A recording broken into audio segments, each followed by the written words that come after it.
So many Americans feel that the current political landscape is dividing us. But an initiative from StoryCorps, a nonprofit that seeks common ground through sharing our stories, is hoping to bridge that divide one small step at a time. CBS's Jim Axelrod has our Eye on America tonight from Richmond, Virginia. Gary right here. Here's something you don't see every day. My name is Gary Sneed. I'm 66 years old. Two men from different generations. My name is Patrick Kleber. I'm 29 years old. And opposite ends of the political spectrum. I grew up in a conservative Catholic family. Dyed-in-the-wool liberal. Sitting down for a nice, civil chat. You may not agree with everything that I say. It's okay. That's what's most important. StoryCorps' Claire LeBlond oversees this conversation. It involves taking a brave step, like one small step. The idea? In an online world where anger can fester anonymously, face-to-face contact might be the only hope. There are levels of contact, particularly repeated contact, that can slowly start to change people's relationships to each other. It's hard to hate someone you're actually in contact with. Yeah, and that's what I hear a lot of participants find in their conversation. Gary and Patrick aren't here to debate. It's not about changing somebody's mind, getting your point across. They're here to learn that assumption prevents us from seeing each other. The dyed-in-the-wool liberal? I'm a staunch advocate of the Second Amendment. The rock-ribbed conservative? Honestly, I've come around on things like universal health care. You want to eat some? And that we are all more than our politics. These two men share the deep pain of significant loss. I know you and your wife lost a child to a miscarriage. I lost a child at 15 years of age. We both belong to the club that no one should ever have to belong to. Yeah. We'd only known she was pregnant for maybe 2 weeks and then went in for the first ultrasound and no heartbeat. And that was brutal. We agree on many things. Anyone can sign up to be part of a one small step conversation online if they're open to an idea. My spirituality tells me that what you call God, I call the universe. That disagreements don't have to be deal breakers. I definitely fundamentally disagree. That's fine. One of the few things we do agree on these days in the divided states of America is just how divided we are. We did a poll asking people to give the State of the Union in a word. 61% chose divided, 5 times the number that chose united. Sitting across from somebody, tighten your lips. And opens your ears? I hope so. 50 minutes later, these two have taken one small step. I want to thank you for opening up about your son, and I'm grateful that we had the opportunity to talk about that. As am I, my friend.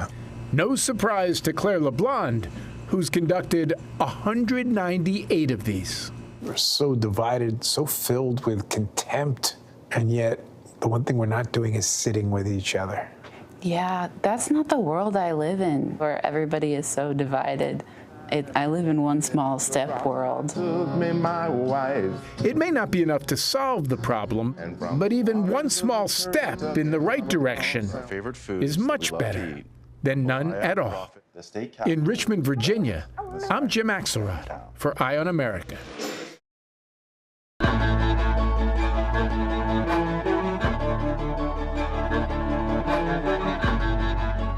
Perhaps you've noticed our social media feeds are now a battleground in the race for the White House. And in this space, Democrats have deployed influencers to win over voters online. In tonight's Eye on America, Jolene Kent reveals their sophisticated and expensive tactics. Look at the volume in this hair. 23-year-old Awasane made a name for herself dispensing beauty tips on TikTok. I just peed in the White House. So when she posted this video of her White House bathroom break, her 500,000 followers took notice. I was just shocked. I was like, did you guys see that marble? Sane, who met us in Houston, was one of a few dozen influencers invited to the White House to watch the State of the Union and meet President Biden. He said to us, the collective presence in this room has more viewership on Gen Z than all of traditional media combined. So here's my birth control vlog. It was this viral video she posted after the fall of Roe v. Wade Over the United States in my uterus. that initially caught the attention of a Democratic super PAC. On the right, Turning Point USA has mobilized influencers for years, raising nearly $200 million since 2020. You realize they're coming for you guys next. Now, Democratic organizations are flooding the creator community with cash and providing behind-the-scenes access. Come with me to meet the President of the United States. We just have to be working with them, and if we're not, we're missing a huge way that voters are getting information about the world. Rob Flaherty runs digital strategy, previously in the Biden White House and now for the Harris campaign.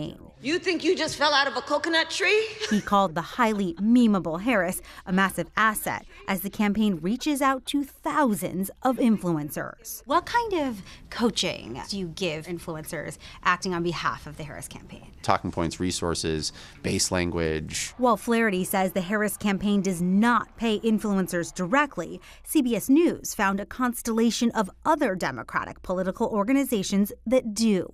In May, Future Forward, the super PAC supporting Harris, hosted panels like Gaming the Algorithm and how advocacy can benefit your business. In the first 100 days of a Republican presidency under Trump, Project 2025 talks about sacking thousands of civil servants. Last month, Sunay says she was hired by Protect Our Care, a progressive advocacy group that relies on anonymous donors. She made a video warning about Trump's second-term agenda.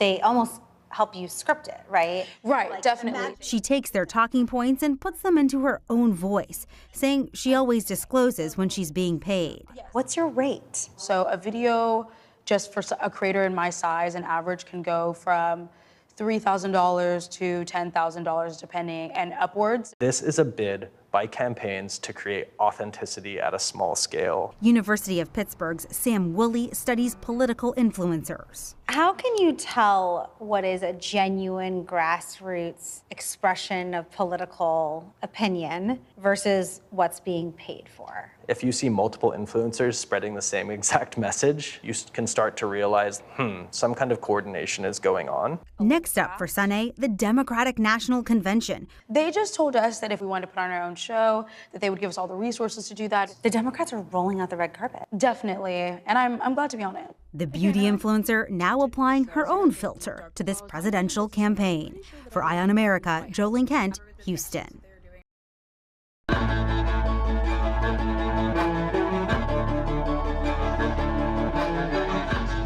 With just 76 days until Election Day, doubts about the integrity of our electoral process are growing louder, particularly among Republicans. That's according to a new CBS News poll. In tonight's Eye on America, we're introducing you to one Republican election clerk in Michigan trying to persuade his fellow party members to trust the process. As CBS's Adriana Diaz reports, it's an uphill battle. Late summer on the eastern shore of Lake Michigan is a slice of serenity. Unless you're discussing elections, then forget about smooth sailing. We have to beat a corrupt voting system. Residents are sounding off at a commission meeting about voting in Ottawa County. There has just been much distrust sown into the system. Do you solemnly swear that you will support the Constitution of the United States? Justin Roebuck, the Republican who runs elections here, is no stranger to the skepticism. Do people still think in this area that the 2020 election was stolen? We talk to people who do still have really serious concerns and who are not really trusting the process. That distrust was on display during local elections 2 weeks ago. Do you have complete trust in elections here? Eyebrow raise. Sure, yeah. Even though the officials say that the election was not rigged, that there wasn't widespread fraud? It's hard to trust sometimes. These are the people who Roebuck is trying to convince that the data doesn't lie. We conduct post-election audits where we have a 100% accuracy rate on the equipment itself. So that is a really great thing to be able to talk about. 100%? It's a 100% accuracy rate. Not 99? It's not even 99. It's really hard to do a job where you know you're doing everything right and be attacked. It's a distrust that helped push former township clerk Teresa DeGraff to retire. Everyone that works those are your friends, your family, your neighbors. And do you really believe that all those folks would try to cheat you. Republicans are half as likely as Democrats to say they're very confident in the accuracy of the state's election system. That's according to a new CBS News poll, which also found 32% of Republicans were not confident in their state's voting system, as opposed to only 8% of Democrats. The radical left Democrats rigged the presidential election. So far this year, former President Trump has said the election system is rigged more than 140 times, despite dozens of audits and lawsuits that found no fraud in 2020. If we cannot trust the way that we choose our government, we are in a bad situation as a country. That's why this Republican is working on restoring that trust. Please feel free to come out. We're here from 9 to 10:30 this morning. With demonstrations on how voting machines work. We are essentially testing the accuracy of this equipment. And confronting officials who allege fraud. It has been proven ballots are coming in from outside sources that are not from voters. We have not seen any evidence at all. With the presidential election just months away, clerks like Roebuck. We live in this community too. We shop here, our kids go to school here, we go to church together, and we need to be able to build those bridges. Are trying to rebuild that trust, one voter at a time. For Eye on America, Adriana Diaz, Ottawa County, Michigan.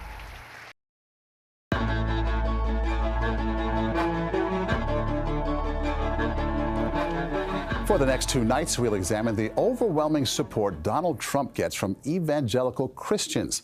Last election, 84% of white evangelical Protestants voted for him. In tonight's Eye on America, Major Garrett looks at the fastest growing group of evangelicals in the U.S., charismatic Christians, and their strategy to tip a close election in favor of Trump. In Eau Claire, Wisconsin, this summer, a tent revival attracted hundreds of charismatic Christians to receive revelation and wade into the gospel of Trumpism. The Holy Spirit lives inside of you. Tens of thousands joined online, all part of the so-called Courage Tour, a religious roadshow that is unapologetically political. You can't make America great again until you restore an awakening with God again. The goal? Motivate fellow charismatic Christians, many of whom don't belong to a formal church structure but find God in wonders and miracles, to evangelize for Donald Trump all the way to November. We believe it's time to release the roar of Christian voters across America. Joshua Standifer is part of the Courage Tour. Do you mean Christian voters or do you mean pro-Trump Christian voters? It's all the above. It sounds to me like most of this messaging is pro-Trump. You are literally seeing two sets of values and worldviews on display. And it just so happens one naturally aligns more to what we believe. In Trump, evangelicals don't see an abrasive, thrice-married billionaire. They do see an anti-establishment leader strong on abortion, gender issues, and Israel. I want people to vote because he stands for something. Brother and sister attendees Jackie Brokaw and David Jansen. 2020 is a fraud, and everybody knows it. The number of Christians that are in this area, if they would vote, they could swing this county, which would probably swing the rest of the state. The Courage Tour targets key counties in battleground states, including places where Trump lost narrowly in 2020. In addition to voter mobilization, organizers want charismatic Christians as poll watchers and workers. What we are seeing here today is the most targeted and tactical voter mobilization effort done by Christian nationalists ever. Matthew Taylor has written extensively about this new form of religious activism that fuses political outcomes with divine intervention. What is the political import, possibly, in the 2024 election of events like this? Well, if Trump wins, then that becomes a part of the impetus that Donald Trump can say, I don't just have a democratic mandate, I have a divine mandate to change the country in accordance with the biblical values that these folks claim to have. You won't have to vote anymore, my beautiful Christians. Trump's election denialism electrified and galvanized charismatics online for weeks leading up to the January 6th Capitol riot. January 6th was not an insurrection, it was an election fraud intervention. Many of the people who were leaders in this movement also showed up on January 6th because they really believed that the election was being stolen. As part of our visit to Eau Claire, we spoke with Lance Wallnau, a Courage Tour leader who rarely gives interviews about why he views Trump as anointed by God. Pray for me, because I'm going to try to talk to some media folks that are here. Tomorrow we will hear from Wallnau on how Trump, a twice-divorced man with felony convictions, can maintain such a hold on charismatic Christians. For Eye on America, I'm Major Garrett in Eau Claire, Wisconsin.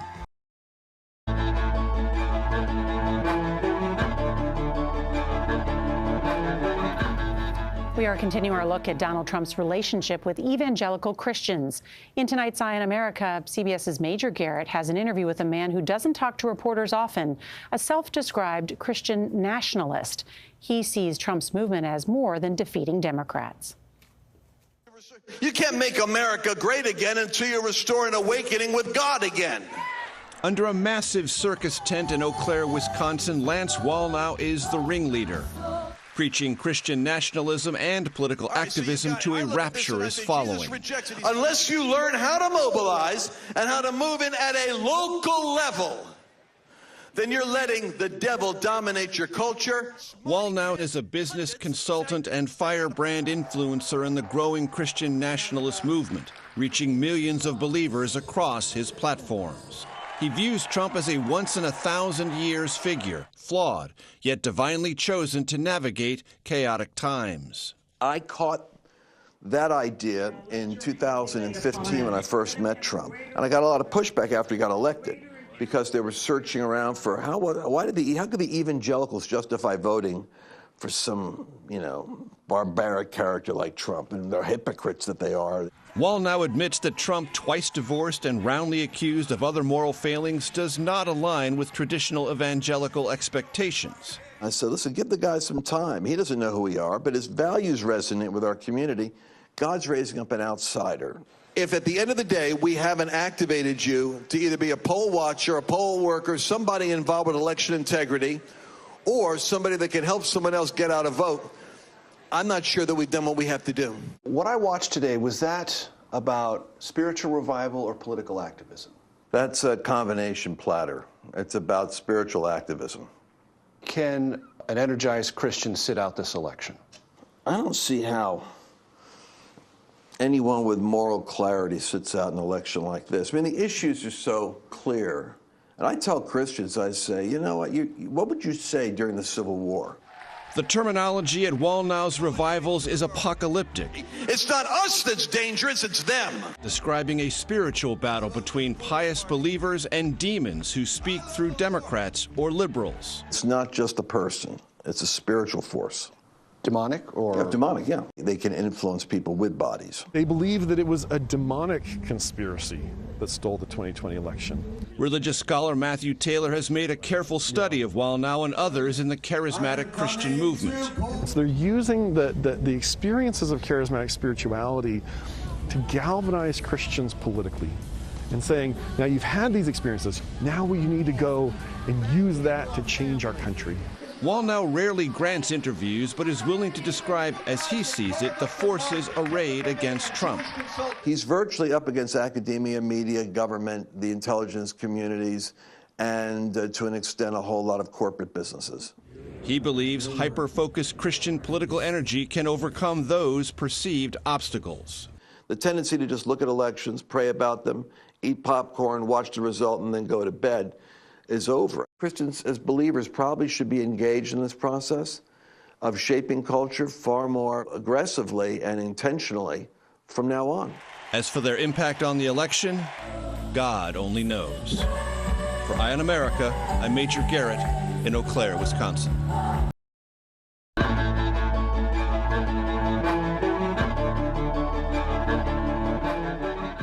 As Donald Trump continues to make false claims that the 2020 election was stolen, he's threatened to prosecute election officials who engage in unscrupulous behavior. Over the next 2 nights, Eye on America will examine the effect of the lies and threats on the very people who run our elections. We begin tonight with CBS's Stephen Stuck.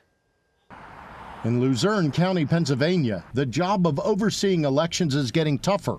as critics are getting nastier. People want someone to be executed. Supervisor Emily Cook's short tenure has been a rocky one. I was the subject of a comment that said I should be drawn and quartered. Just ask her boss, County Manager Ramilda Crocomo. We should be thanking people like Emily. Don't threaten them, thank them. Cook is the 5th director of elections in 5 years here. You're seeing a mass exodus of institutional knowledge, contributing to the county's problems in the 2022 midterms, when 16 precincts ran out of ballot paper. We had a brand new leadership team that had never run an election independently before. And mistakes were made. And mistakes are made. The DA there blamed mistakes on lack of training and experience. Mistakes happen in elections all the time, and they don't rock our democracy. With the nonpartisan OSET Institute, Edward Perez researches voting technology and how elections are administered. What does rock our democracy is when simple mistakes happen, and when you have bad faith actors that are putting them under a magnifying glass and saying this is the end of our democracy. Luzerne County and Pennsylvania aren't the only places dealing with the high turnover of elections officials. CBS News analyzed data from around the country, and we found that compared to the last presidential election, 36%, more than a third of all elections officials, are new. It's always a little bit of concern when there are new people. Republican Cameron Quinn supervised elections in Virginia and thinks change and new blood can be a good thing. You can have election officials who have been there too long and aren't really up to doing the job. The next person brings in strengths that were not the strengths of that person. Whoever's in the job must bring transparency, says Texas Democrat Dana de Beauvoir, who ran elections for 36 years. We definitely want to make sure that we've got as open a door as possible, transparently. Let the sunshine in. Let voters see what's going on. In Wilkes-Barre, that's exactly what Emily Cook and the county manager are doing. I think what we have to do, especially for this election, is come out and say what we're doing and explain why we're doing it. And it makes everyone know that our elections are secure. We created these task calendars that outline who is responsible for doing what and when they're supposed to do it. We include that in a weekly press release so that not only do we know in our office what needs to be done, but the public knows. Despite the pressures and threats, Cook says she's dedicated to the job. I absolutely love it. My great-grandmother was a poll worker way back when. I come from that mindset of serving my fellow citizens, and this is the way that I know how to do it. Entrusted with the American process, striving for a fair and accurate election. For Eye on America, Stephen Stock, Wilkes-Barre, Pennsylvania.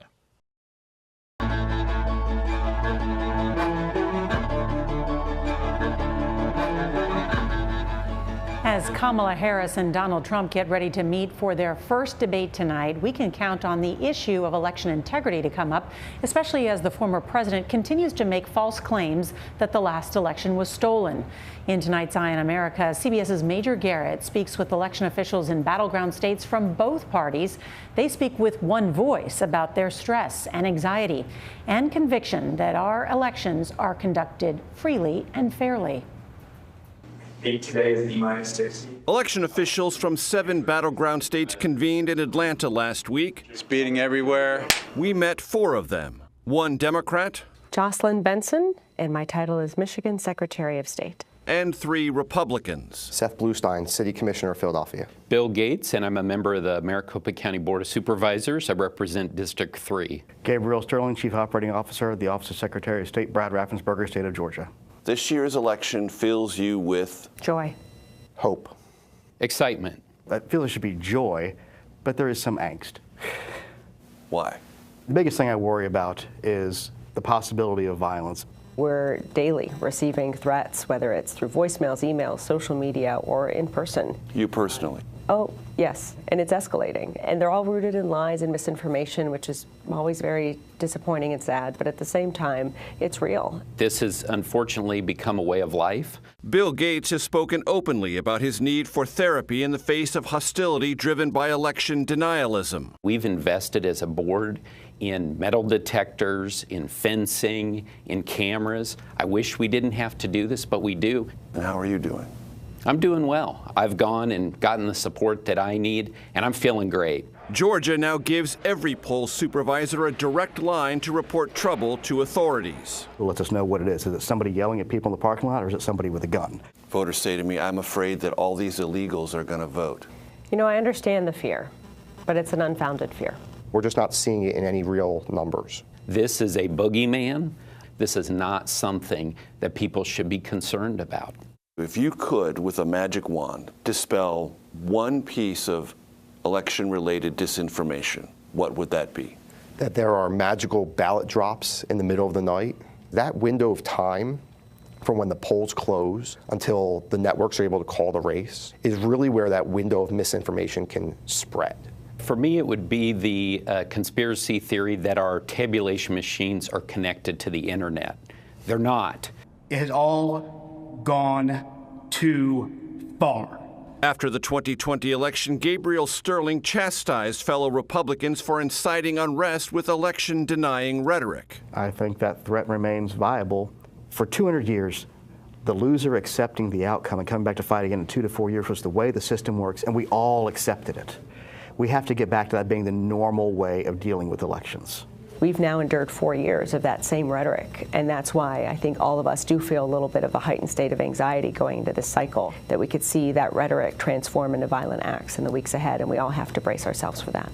I continue to be disappointed by many people in the Republican Party, elected officials, who continue to be silent in the face of these threats. We cannot normalize threats of violence against anyone, but particularly those people who are literally running our democracy. A sadly necessary plea for a nation to return to itself. For Eye on America, I'm Major Garrett in Atlanta.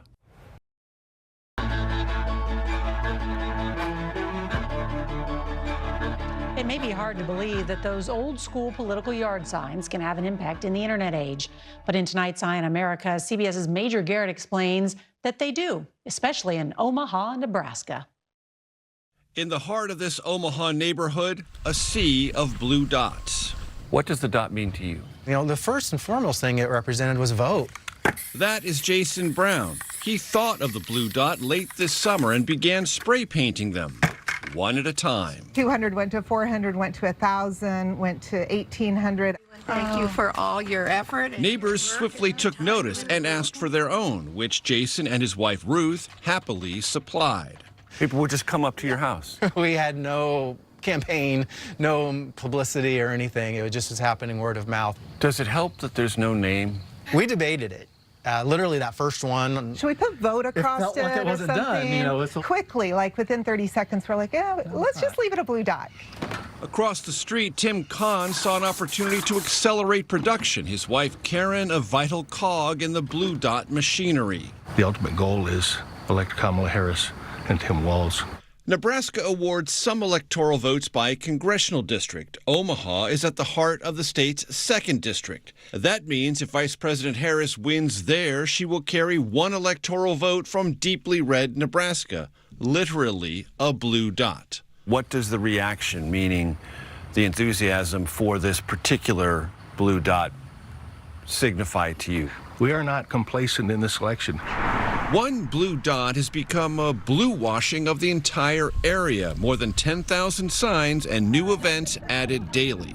Hey, I've been looking for these blue dots. These signs occupy a grand visual tradition in American politics. Some date back to the mid-19th century and litter any available patch of grass during election season.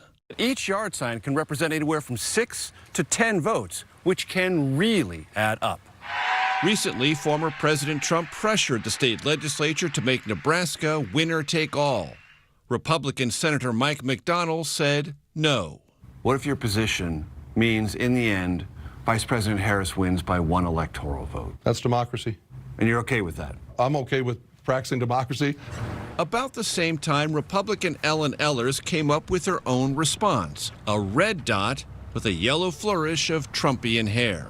Did this idea grow out of watching the blue dot?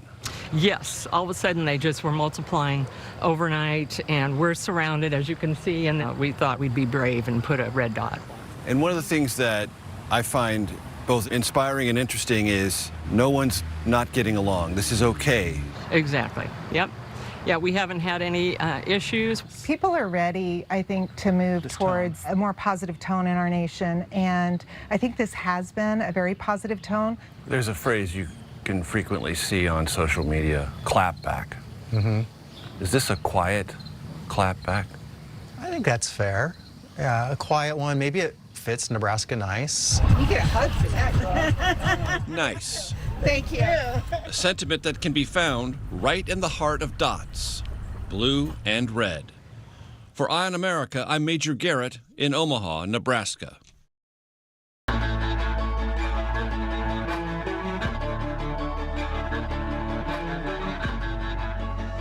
Tonight's Eye on America examines gerrymandering. The word dates back to the early 19th century, combining the name of Massachusetts Governor Elbridge Gerry and a voting district drawn favorably to him that looked like a salamander. Major Garrett now reports how some states are dealing with gerrymandered districts to level the playing field. In North Carolina, this is what democracy looks like. Hi, I'm Kate Barr. The candidate, in this case Democrat Kate Barr, knocking on doors and meeting voters. Do y'all have a plan to vote? Barr is running enthusiastically for a state Senate seat just outside Charlotte. It is a vote for the future we want to see for our democracy. Barr is not, however, running to win. I'm running for state Senate and I can't win. Why? We live in a gerrymandered district. I actually live in a gerrymandered state. Gerrymandering, how states draw electoral boundaries to favor one party, causes congressional and state legislative districts to look like this. North Carolina's voting maps have been drawn to ensure that, at least in this case, the Republican Party will keep their power almost no matter what. And I'm running to call them out, even though I can't win. How much of a no chance is there, statistically? I think I'm supposed to lose by 27%. So it's like the Mount Everest plus of a political gerrymander. And that's the point. Here in North Carolina, registered Republicans, registered Democrats, about even. But the state legislature, supermajority Republican. And that supermajority drew district lines, making it almost impossible for Kate Barr to win her state Senate race. Here in Springfield, Illinois, the legislature, dominated by Democrats, did the same thing, drawing Republican Rodney Davis out of a decade in Congress. My district was changed drastically. We met Davis on the town square in Taylorville, Illinois, where he grew up, rose through local politics, and went to Congress. When you are representing a 50-50 district, you have to represent your constituent. You have to compromise. You got to govern. After the 2020 census, Illinois Democrats in charge of drawing new maps turned Davis's competitive 13th district into a Democratic stronghold and put Taylorville in a neighboring district that was much more conservative. And what effect did that have on your political future? Well, Major, I lost. If one party gets control of the process or one faction gets control of the process, then they can have free reign. Professor Sam Wong heads the Princeton Gerrymandering Project. He gives North Carolina and Illinois failing grades for the fairness of their maps. The danger of politicians picking their voters is that there's an overwhelming temptation to self-deal and have a situation where they never have to face serious competition. There are alternatives to partisan power grabs. 4 states use citizen commissions, not politicians, to draw district lines. In Ohio, where Republicans have drawn lines that favor them, voters will decide this November whether to create their own citizen commission. We're fighting the good fight this year, right? The futility of it all fuels Kate Barr. Every vote I get is 2 middle fingers to Raleigh that is very clear about what we expect to see in our voting maps. Barr carries sunny resilience toward an inevitable conclusion. For Rodney Davis and his rural Illinois district, the sun has already set. For Eye on America, I'm Major Garrett in Taylorville, Illinois.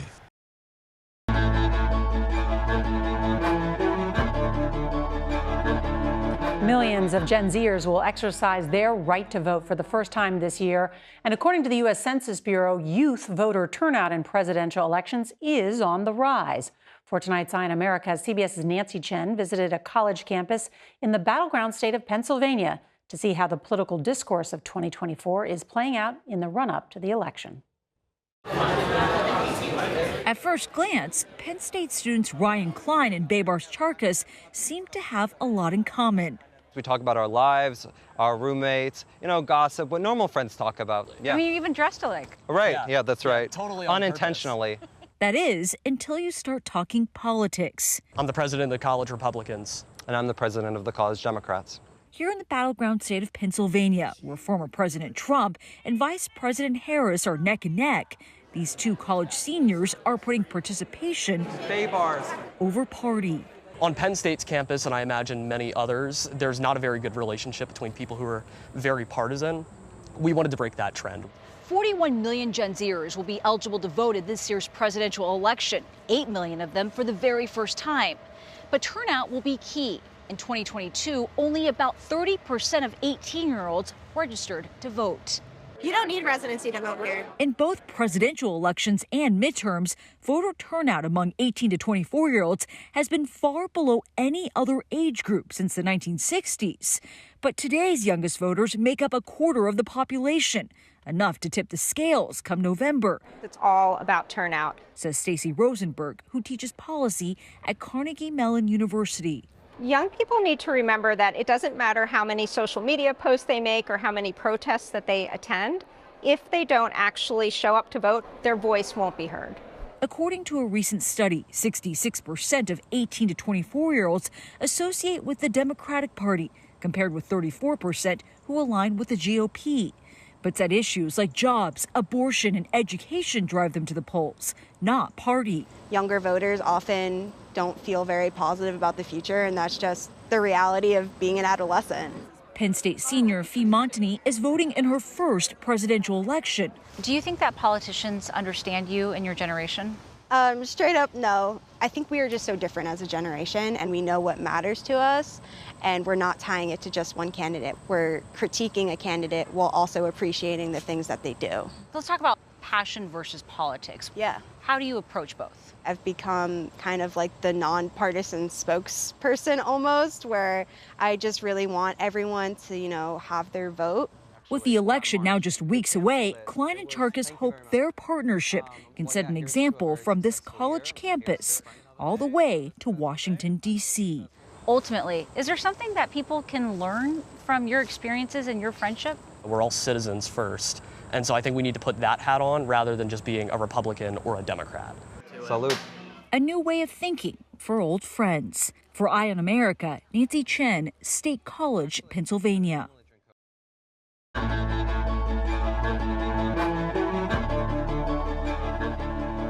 Rural voters have increasingly favored the Republican Party since 2000. But that doesn't mean that Vice President Kamala Harris is willing to concede that voting bloc. In tonight's Eye on America, CBS's Major Garrett visits a rural part of battleground Georgia to see how this election is playing there. There's a saying, it's better in Medgar. After Hurricane Helene, the saying might be, for a while at least, it's battered in Medgar. It was the worst storm that I had ever been through.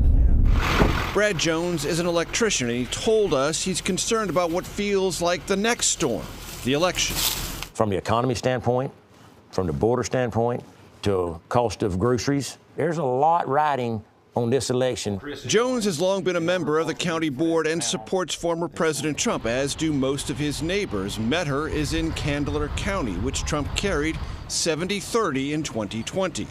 But stirring in this part of rural Georgia, quiet support for Vice President Harris. I don't line up with either party. I'm more of that person who I'm absolutely going to go towards the candidate themselves. Come on, princess. Tiffany Lee and her husband Sean raise quarter horses in Medgar and own a clothing store nearby. Do you think there is a shy Harris voter? Absolutely. It's something that's whispered about. There are a lot of Harris voters here, a lot. Do you find yourself in that position? Absolutely. For Brandon Bird, Medgar born and raised, this is the season of voter engagement. Hey, how you doing? Not for a specific candidate, but for rural America. His project, Georgia Ignite, tries to activate and register voters across the state. Okay, so do you know if you're registered to vote? Yeah.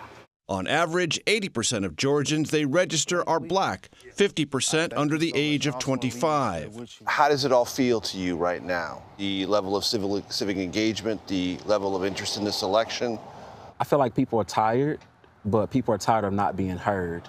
Trump and Harris value the rural vote, but for different reasons. Among them, Trump wants to run up the score. Harris wants to lose red counties like Candler by less than Biden. Each barnstormed in Savannah, an hour from Metter. Brad and Tiffany have landed on different choices for this election, but do agree on a woman's right to choose. I don't want to be suppressed by other people's laws, meaning I don't want someone to tell me what to do with my body. I still believe that a woman should have the right to do with her body what she wants to do. We also met Tiffany's 92-year-old neighbor, Shirley, whose front yard displays this sign, one of a handful in all of Metter. Have you ever put a sign in your yard before, Shirley? This is probably the first time I've got to stand up for what I believe, and I hope Americans will stand up for what they know is the right thing.